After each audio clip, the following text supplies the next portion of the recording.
Welcome to Mount Panorama Circuit. Most drivers simply refer to this place as Bathurst, with it being located just to the southwest of the city's major hub. But most ominously, and perhaps appropriately, it's been nicknamed the Mountain. With more than 500 feet of elevation change over the course of a lap, it's easy to understand why. Though originally built for racing, it's become a street circuit over time, with the track itself used for regular traffic and featuring residential housing all along the roads. This makes this 4-mile, 23-turn course incredibly unique in the world of racing. In the past, the track has hosted a variety of types of cars, including open-wheelers. But modern safety standards means that most competitive racing has now been limited to sports cars and touring cars. However, the dangers are very real due to the incredibly high speeds and lack of runoff throughout much of the circuit. The quickest parts are the run up the mountain straight towards Griffin's Bend, and then the flat-out blast back down the Conrod Straight and into the chase. This chicane was added in the late 80s to break up the run down to Murray's Corner.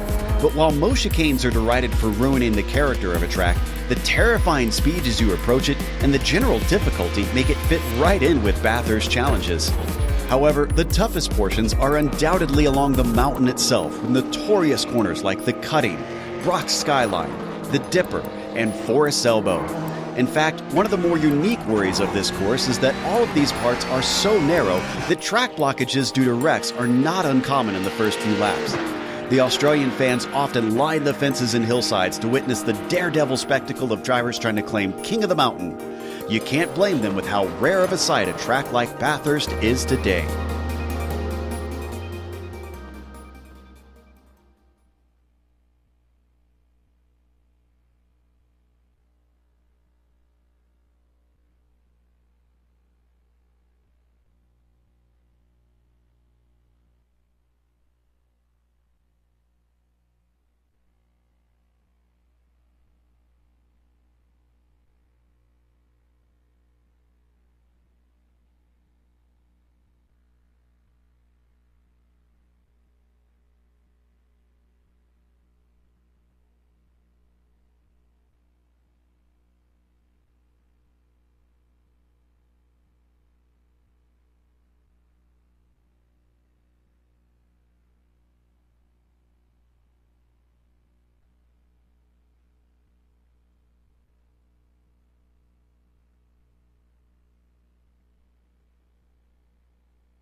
14th is David Rossi, 15th is Eric Loco, Terry Worth 16th, 17th is Antonio Ruiz, Andrew Engen 18th, Kevin Van Bruggen in 19th, and 20th is Yuri Gidson.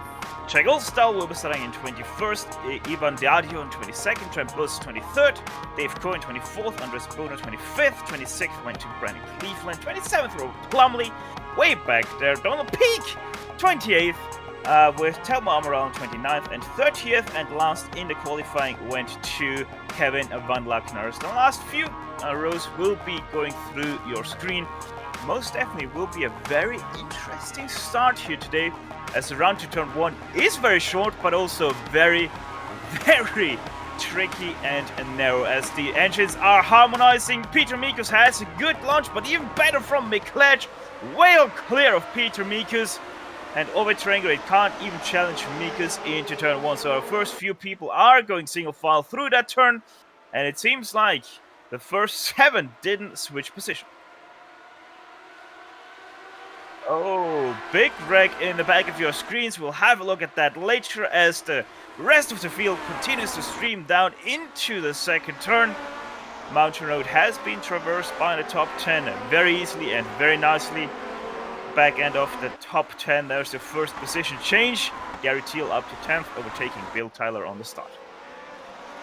Yep, as they all come round now and they start to climb up to the mountain section, and this is where everyone will have to be patient, because this section you can't really make a move, and it's basically just a one-line corner. But if someone makes a mistake and they run wide, you can pick up a position. But yeah, it's a bit risky to make a move in this section. Bill Tyler and Joe Aurelia are now fighting a little bit for 11th place, but nothing happening into the Dipper.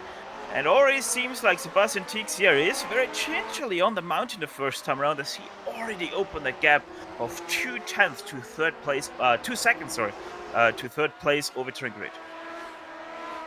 Yep, and as come down a Conrad straight now, yeah, it looks like already some of these guys are starting to spread out a little bit. So yeah, some people are taking it very, very gingerly, like you mentioned, over the mountain section, and just being careful. But at the moment, sorry, I have to really interrupt you right now. David Rossi and Alessandro Prix were involved in the crash there in the forest, going into the forest elbow.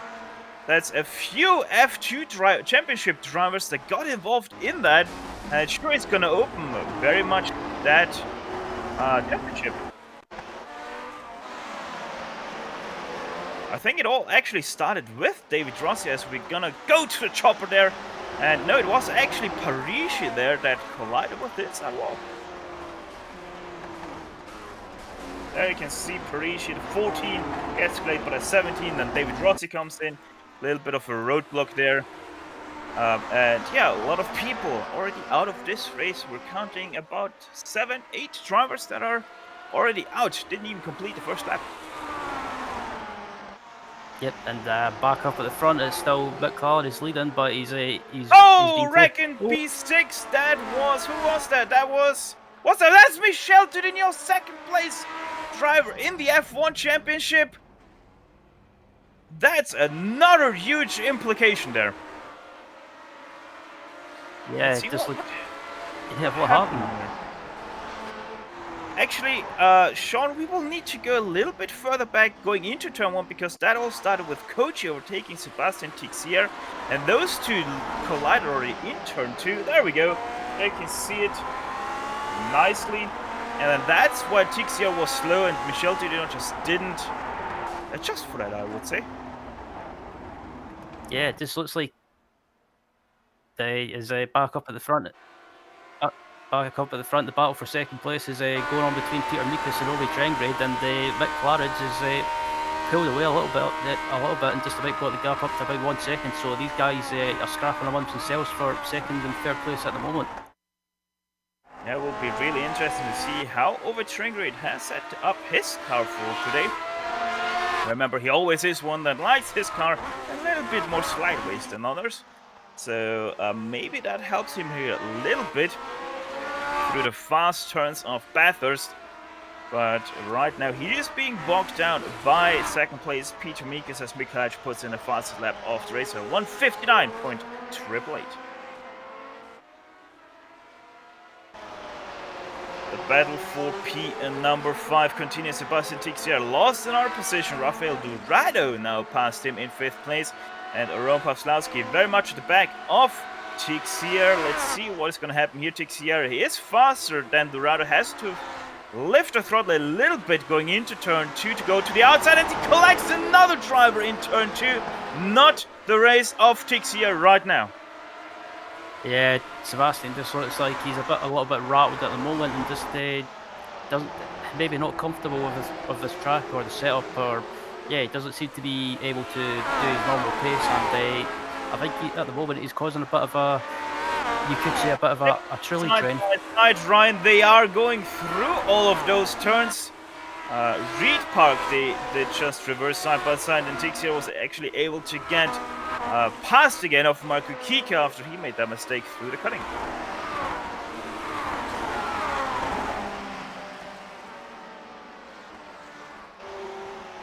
Yeah, they come back through the mountain section as well, and yeah, it's, again, like I mentioned before, it's all starting to kind of just spread out a little bit. Some people seem to be quicker across the mountain section, some people seem to be quicker around down the straights as well. So yeah, different drivers are using different setup styles, you could say.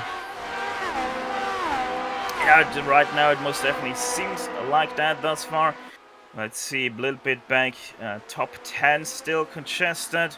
Garrett Thiel 9th place, Bill Tyler 10th. He goes a little bit on the grass there at the back of your shot.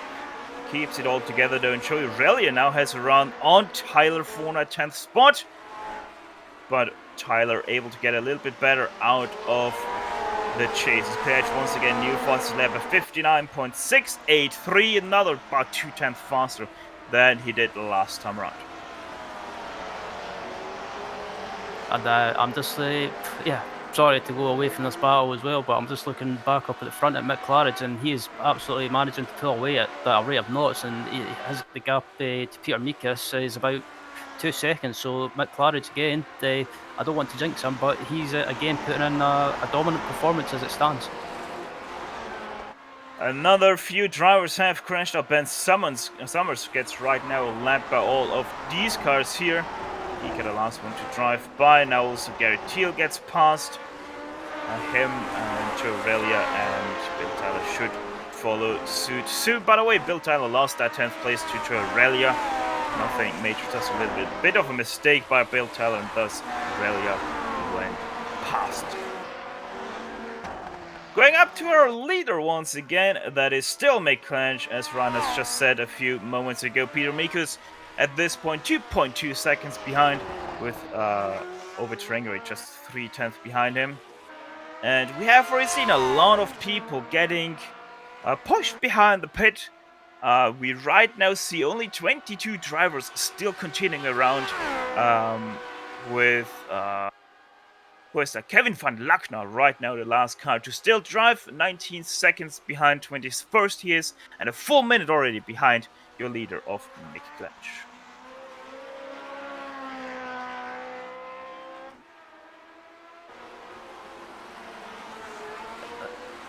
This battle between the Dorado and the Sebastian Tixier is still going on at the moment, and this battle is for 6th position, and it looks like Sebastian's slowly starting to get back into a rhythm and pick up his pace again, and at the moment can't really do anything about Dorado at the moment. It seems to be Dorado gets a better run, and they under brake, and Tixier seems to close back up on him. Yeah, let's see how they traverse turn number 1. Hell Corner it is called. Sebastian Tixier gets a better run than Dorado, but he is quite far back. Let's see if he still is able to gain something into turn 2. A little bit of lift off there on the front tires from Tixier. And so we're quite nicely able to see there on the onboard shot, looking over the shoulder of the Asian driver.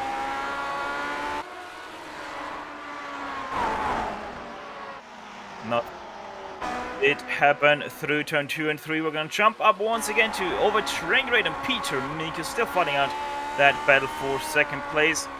Clash still continues to run a little bit away from them, but we know that Claridge, as already said, he did drag out every single race he attempted this week. Hopefully he is able to drive better this time around, especially without the added pressure of somebody behind him. Absolutely, and yeah, it looks like Chequered that what's in this battle. It seems to be Chequered seems to be slightly quicker, but can't do anything about Mikas or can't get by him. So yeah, and also below how much Ovi likes to have an oversteery setup, you could say. And at the moment, I think it seems to be paying off. But we know how in the closing stages of the race, Ovi seems to drop off a little bit. Once again, there are some clouds above or between the sun and the sky and the earth. Track temperature right now 32 degrees Celsius. Mostly cloudy. It's a bit of a mistake there from Peter Mikos going through the last turn. Oh, it's Chequered not getting a side by side with him yet. Let's see how it's gonna be through Hell Corner. Great run for Mikos through it, but better exit from Chequered. He goes sideways even a little bit. Still has the opportunity to maybe do something into turn 2 as he gets a draft now. But he's gonna stay full throttle over the hump. Yes, he does. Lift off on the front tires 4 over Chequered. But it's just not enough to fly and also not enough to overtake Mikos. But Mikos says, you can have it, I'll make that mistake, and you go past in turn 2. Over Chequered says, thank you very much, I shall now challenge. Make Clash is another mistake from Mikos in behind.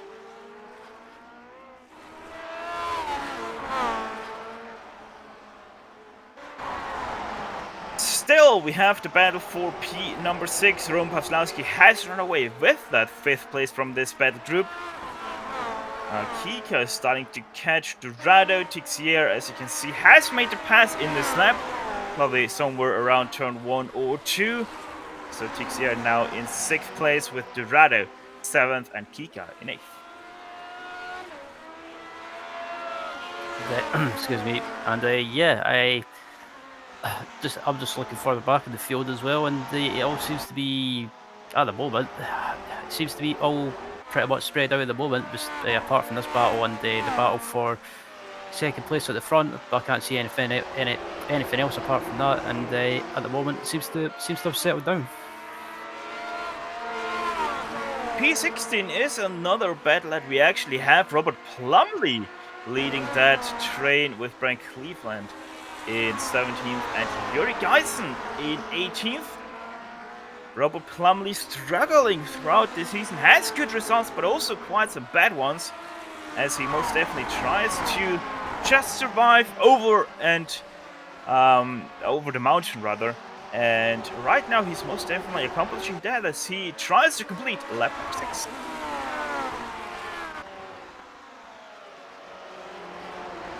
Cleveland in behind. He is one of the victims of the very first crash in this race. That's why he's having a no nose cone. But as you can imagine, Lotus 49, not much aerodynamic to speak of anyway, so it shouldn't really harm him.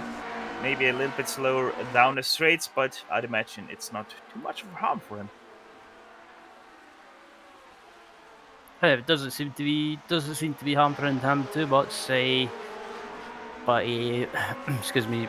Yeah, still seems to be able to keep some straight line speed, and yeah, there's coming up to lap a car now that tries to keep into the inside, but yeah, Cleveland doesn't seem to be in a straight line anyway. It doesn't seem to be happening to him, but riding on board with Yuri Gilson at the moment, and he can't seem to do anything about it or try and get by him.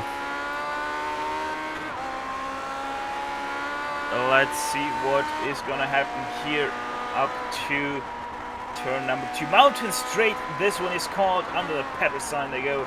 And it seems like nothing too major happening there. But in P number 6, we have the battle still brewing between Tixier and Dorado. And actually Tixier made a mistake through the cutting and actually hit the outside wall out of the cutting. So maybe his car is a little bit damaged. Let's see how it handles down the Conrad straight. Dorado a little bit too far away to do anything right now.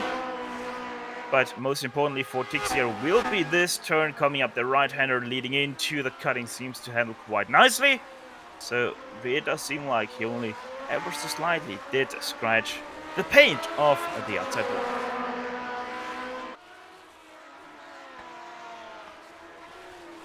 Chequered, yet again, a new fast lap of the race, 59.322.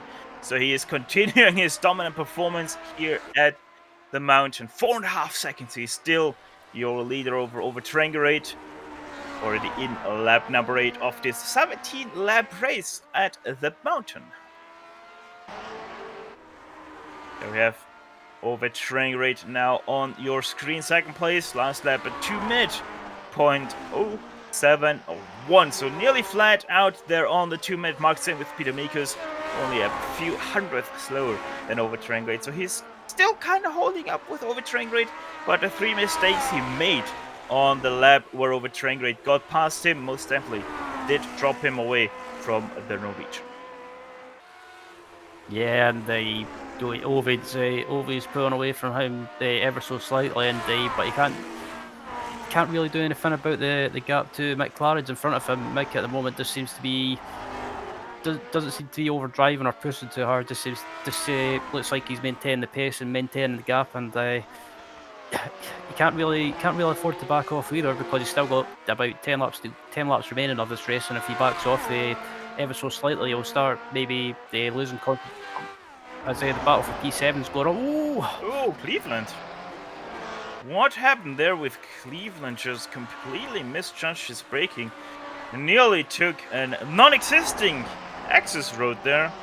Brandon Cleveland able to keep it all together. Didn't need any dog food, so he continues in 18th place.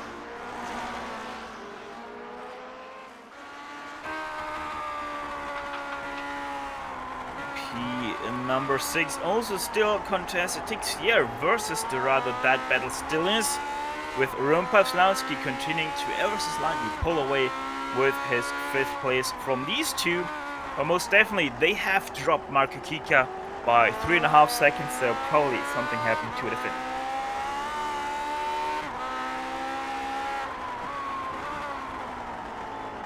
And yep,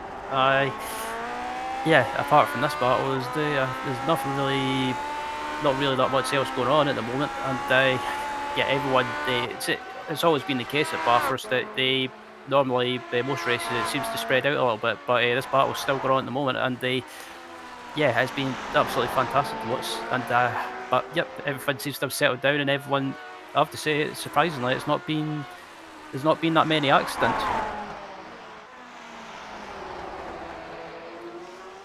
In total, right now we have about 4 battles that are close. One of them is a battle we haven't covered up to this point. It's battle for P number 14, Czech Ulstad versus Trent Bus. That battle is there within 4/10 there, and they have been quite the climbers. Czech Ulstad from 21st to 14th, and Trent Bus from 23rd to 15th, as Bus tries to go to the inside. Same jump, Czech Ulstad makes his move also to the inside. So Bus decides better off at that. Let's see how they are able to traverse the cutting, one of the most difficult corners in tin top cars. I can't imagine how hard this turn is in the Lotus for now.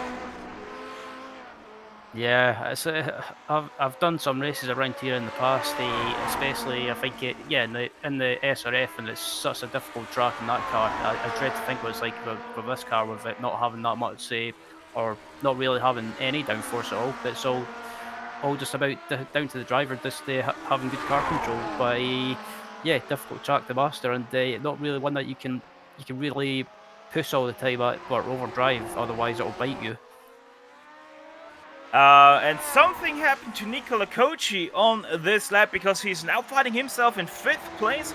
Rombowslowski took over 4th place from Nikola Kochi. They're nose to tail, and also they got joined by Sebastian Tixier and Dorado, as Tixier makes the move to the inside of Nikola Kochi. Kochi able to defend that place around the outside of Hell Corner, but most definitely Tixier now is going to look to the inside of the second turn. He's gonna go there, nearly touches wheels with Nikola Kochi. The Italian is able to prevail yet again. A little bit wide through turn number 2. This gives the run to Sebastian Tixier, but also gives quite a run to Dorado. Dorado decides better of it, and that was a big mistake. He's into the walls, and his race is done.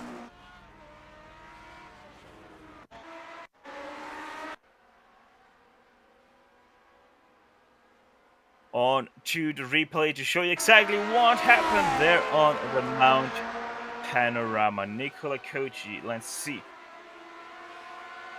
That is the battle between himself and Roman Pawlowski. Pawlowski got past him, so something happened. Probably Dipper or the S's, I would imagine. So there he dropped into 5th place at the chase. And then we will have that incident somewhere along the track between Tixier and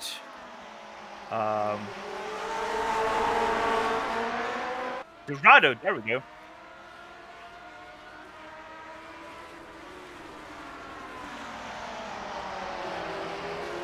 There is the Tixier tried pass on Kochi that failed, and that did bunch him up quite nicely. Gave a bit of a gap to Pawlowski up ahead. Down Mountain Straight they go quite nicely in. A rough train there, locked behind the rear wheels of Roman Pawlowski.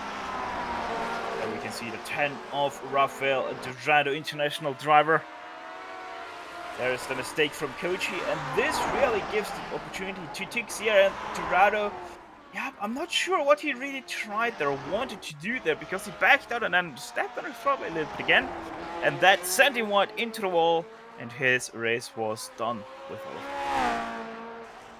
Yeah, it's such an easy mistake to do at that corner around Bathurst. You want to try and carry more speed than you think you can carry, but try and carry the speed into the corner. But if you do that, as the battle between Kochi and Tixier is still going on at the moment, and not far in front of them, they've got Roman Pawlowski as well, but Pawlowski seems to be just pulling away from these guys, so looks like it's a scrap amongst these two.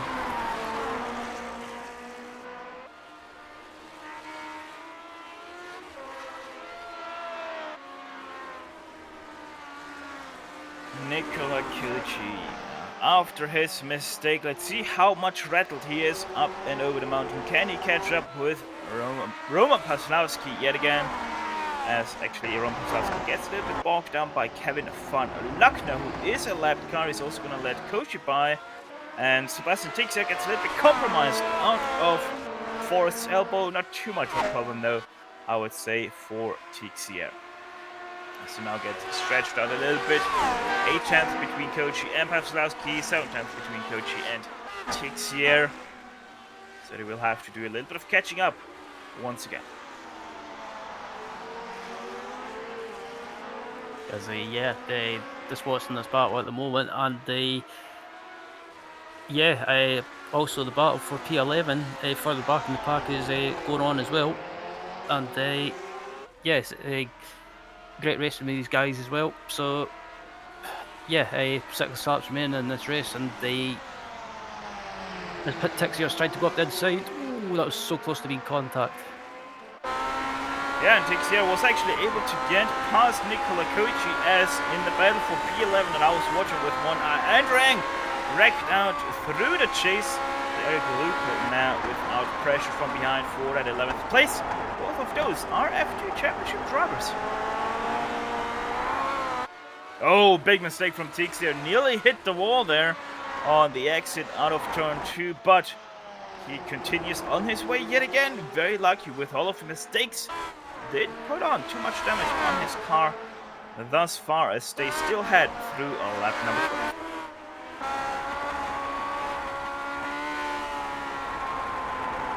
Heading through the very difficult mountain section of Mount Panorama. Nikola Kochi looking over his shoulder. Look at all those inputs he has to make going into the S's.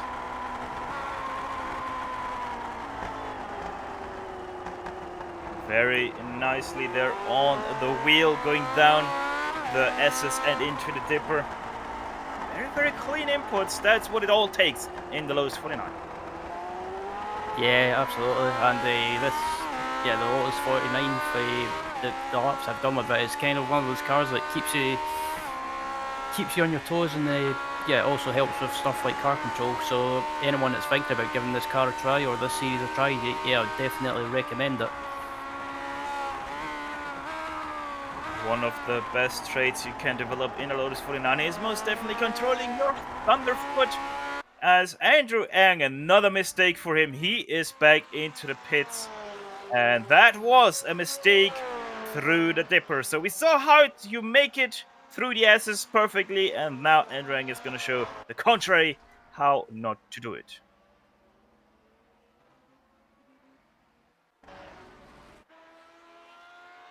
Just too tight going into a right hander, leading into the dipper as we look at second place over Triangulate. He is still continuing to fall back on McClatch.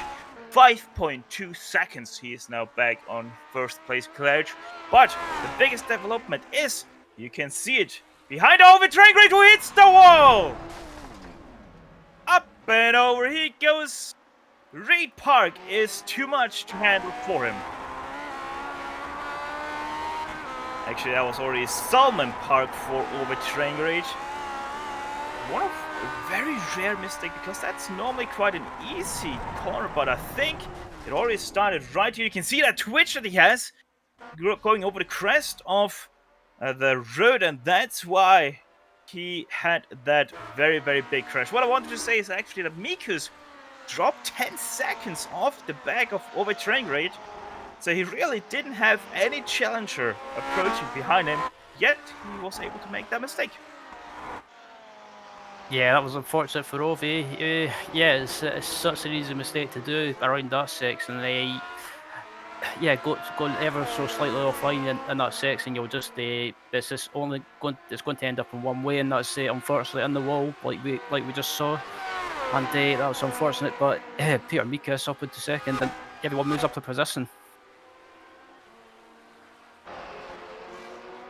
Let's have a look at P number 13. Brent Cleveland right now holding that position dearly with Telma Amaral behind him. And Yuri Geisen in 15th place. So 3-car battle pack.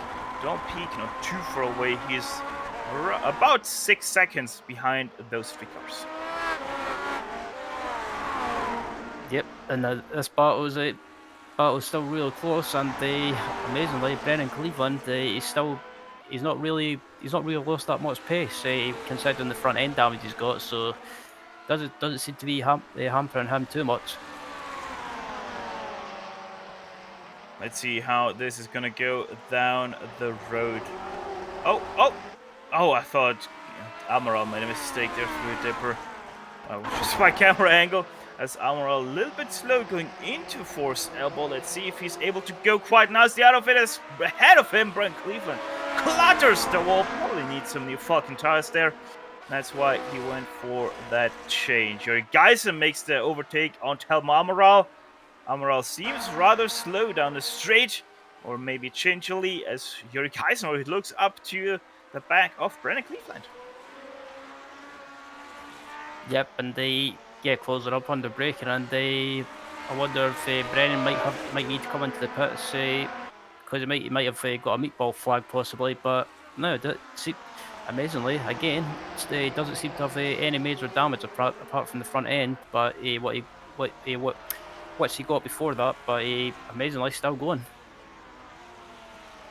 Let's see, Yuri Geisen looks much faster than Brent Cleveland right now, going up to the mountain straight. Brent Cleveland to the right side, to the left side, trying to break that draft, but Geisen still is coming full throttle down the hump, but it's just not enough to catch up in time for turn number 2.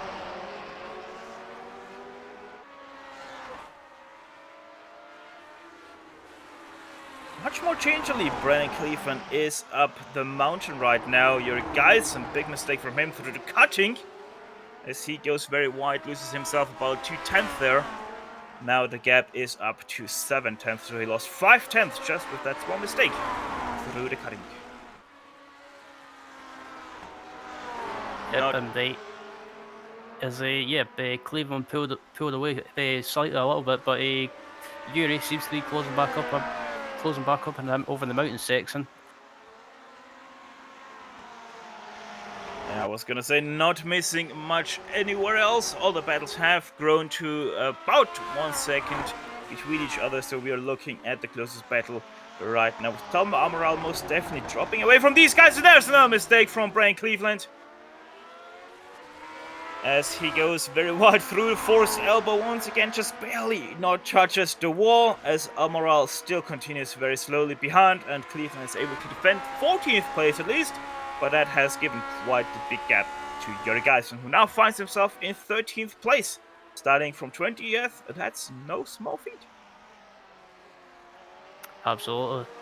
As the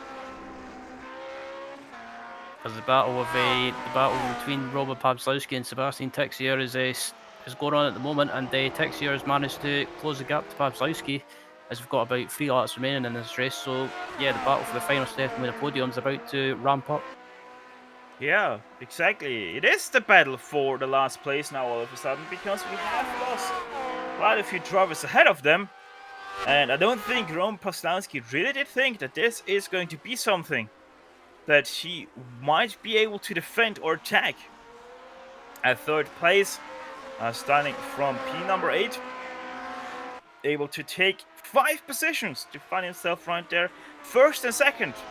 Miklas and Peter Mikus, they have started exactly where they are right now, first and second. Also Tixier behind, started in 4th place, right now 4th. And Kochi, 5th place, and he is still 5th place. So very interesting with all the mishaps they had. They're still right where they started, but Tixier most definitely looking at getting that first podium of the season. Absolutely, as this battle's still going on, and Mick Claridge, he was under pressure at the start of the race, but as the races went on, everyone's been having their own issues, and Mick Claridge has just he's pulled away, built up a gap, and just been in control. Actually, I will have to have a short look here. I think it even is, or it even would be the first podium position of Rob Pawlowski.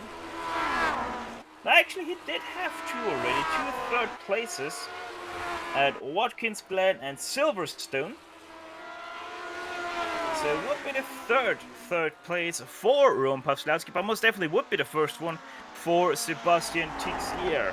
So he closes in down the S's and into the Dipper.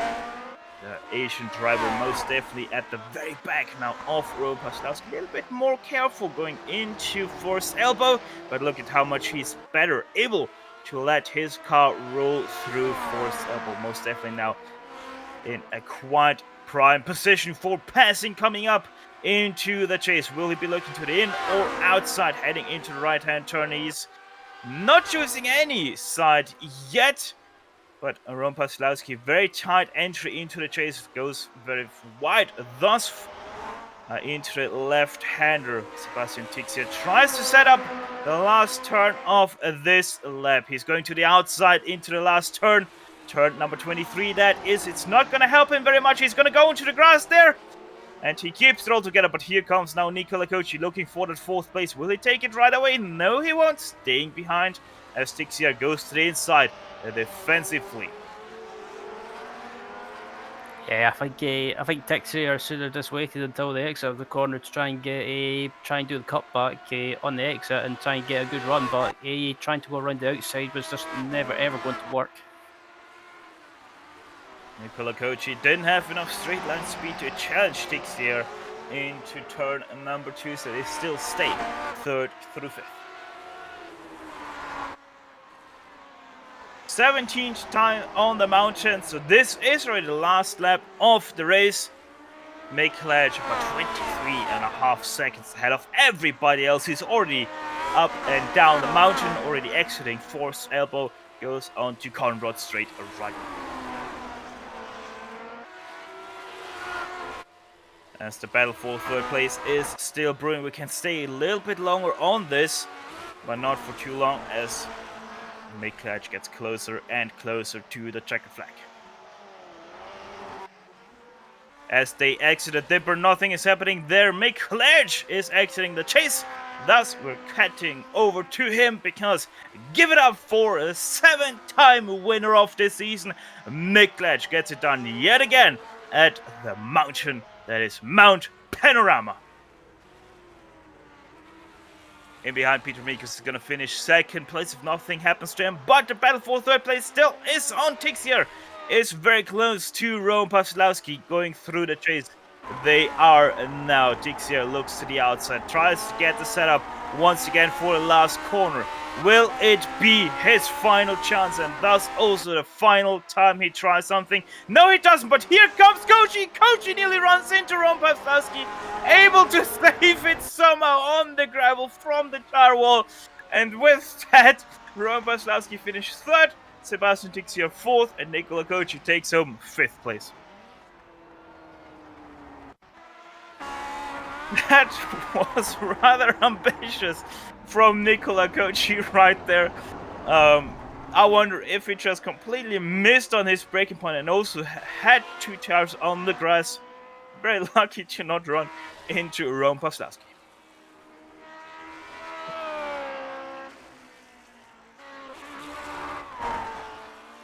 Well, with all of that done, we will quickly step aside for a few messages, but don't go too far. GSRC will be back right after those sad messages.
After all these celebratory jumps at the mountain are done, we welcome you all back to the Grand Prix Legends post-race show, streaming to your home on the Global SimRacing Channel via the iRacing Esports Network.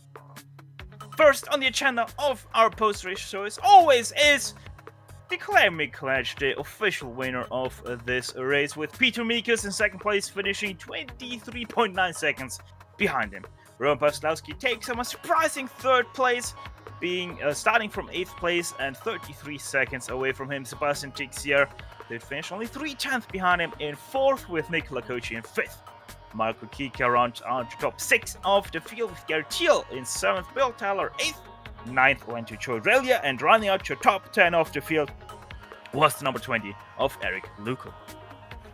Then 11th was Jack Gilstad, 12th was Robert Plumley, 13th was Yuri Geeson, 14th was Brennan Cleveland, 15th was Donald Peake, Talbot Amaral finished in 16th rather, 17th was Rodney Evans, 18th was Kevin Van Lanka, 19th was David Rossi, and rounding out the 20 was Kevin Verbrogen.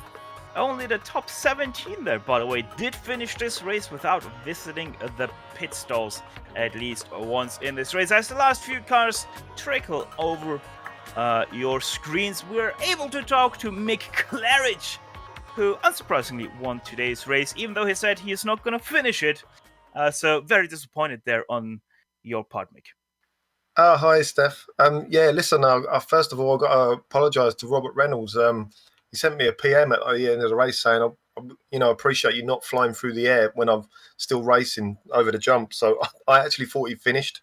Apologies to him for that. But Steph, I don't know. What do you want to know? First of all, how did you manage to rack out in the first few races, but not rack out here? Do you know what? I just had a lucky race today. I wasn't feeling that good. When the race started, I wasn't really comfortable. Qualifying was a bit of a mess because it was 91 degrees. You know, I've been used to 85, 84, 83, something like that. So, yeah, that was a bit messy. And then I knew it was going to be a bit of a messy race for me because of that, because it was up in the 90s, and I didn't really know what I was doing with the tyre pressures. So I did sort of hold back a bit. But like I was saying to Roman earlier, if you hold back too much, that's when you make a mistake as well. So, I was really trying to sort of hold back a little bit, but not hold back too much. I was, trying to concentrate on thinking of what I'm doing and stuff. I was actually thinking about Daytona next week at one point and nearly wrecked. Then I listened to, I think it was Don still here in the channel. Yes, he said something on the mic. I nearly wrecked. A couple of other guys in front of me, they span out, and I just looked in the mirror. I looked at the rev counter at one point just to see where the limit was, and I nearly wrecked. So, mate, talk about concentration. I mean, you really have to keep on it, But it was all right. No major issues today. Yeah, no major issues for you, but most definitely for your championship rivals. Michel Dudinot, second place, crashed out. Ovid Trangrade, third place, crashed out. Peter Mikas, he finished fourth place, but he's already well over 80 points behind you. And Nicola Kochi, same for him, fifth place. He's also way behind you already. So, championship-wise, it went very well for you today. Yeah, I have to say fair play to Michel. He had no practice whatsoever. He came into the pre-race practice session. That's the first running he's done all week. So to just turn up and, join a race like that. I mean, I know he knows the car. Everyone knows how good he is. But, yeah, still to join up and just, do that. But, it was quite weird. There was another thing that nearly made me wreck. I looked at F3 and I saw Uwe was gone, and I nearly wrecked because of that.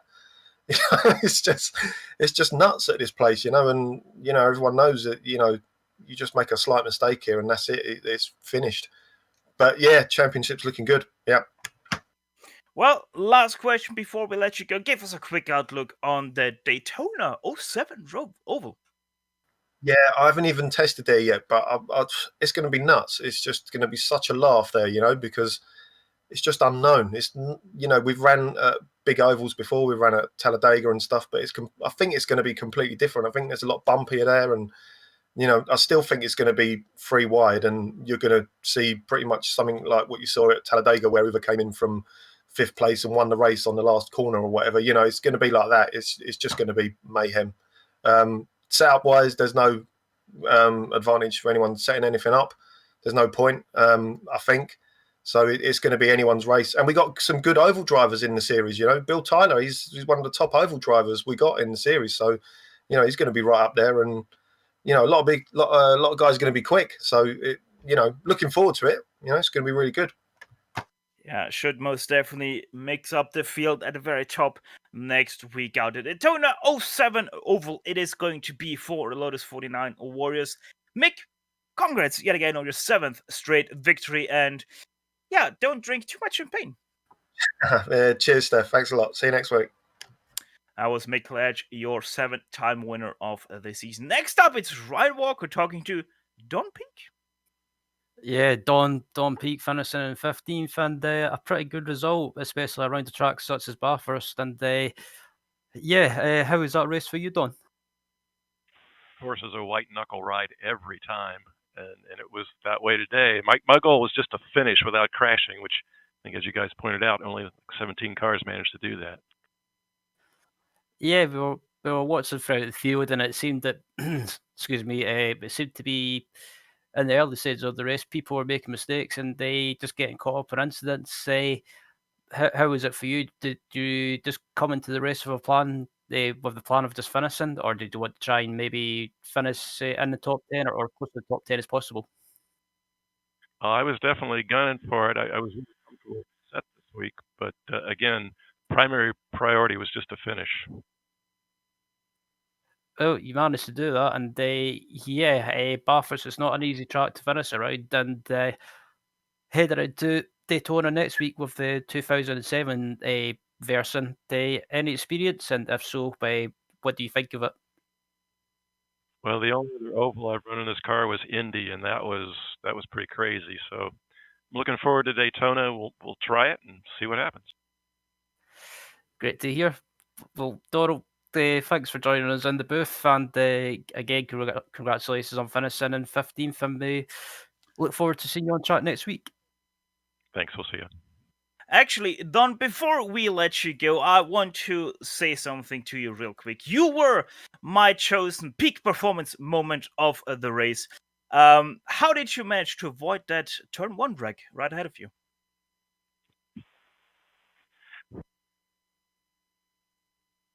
Just having my eyes open, and I saw it happening, and it's like, okay, we got to find a way around.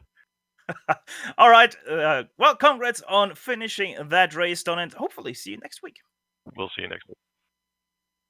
Don Peak there, finishing in the very end in 15th place, gaining 13 positions, so he made his way pretty much halfway through the field to get there. But as always, that is sadly all we have time for today. So GSRC would like to thank the iRacing Esports Network for having us on their talent lineup to bring you the greatest shows on iRacing into your home. Make sure to like and subscribe to the channel if you haven't done so yet. On top of that, we'd like to thank everyone on track today for the great show, and especially the Lotus 49 community for contracting with GSRC to broadcasting. Right now on your screen you can see all of the companies that provide us with their great hardware and software GSRC uses to deliver you the best possible show. Additional thanks goes to June Lalonde, who provides us with her great masterpieces. See the screen for how to get a hold of more of her great work. If you'd like to find out more about GSRC, please visit us at Global SimRacing Channel.com. You can also find us on the social media platforms, Twitter with @GSRChannel, Facebook at facebook.com/Global SimRacing Channel, or on Instagram at GSRC_RAM. All of the upcoming races for our other series are now signed across your screen, so check them out and mark them down in your calendar to not miss another second of exciting racing action. Finally, on behalf of the entire crew, Sean, Ryan, and Dougie, I'd like to thank you all for tuning in as Mick Ledge took away the victory here in virtual Bathurst. With that said, until next time, Seos and sayonara, and as always, race hard, race clean, and we'll see you on the track.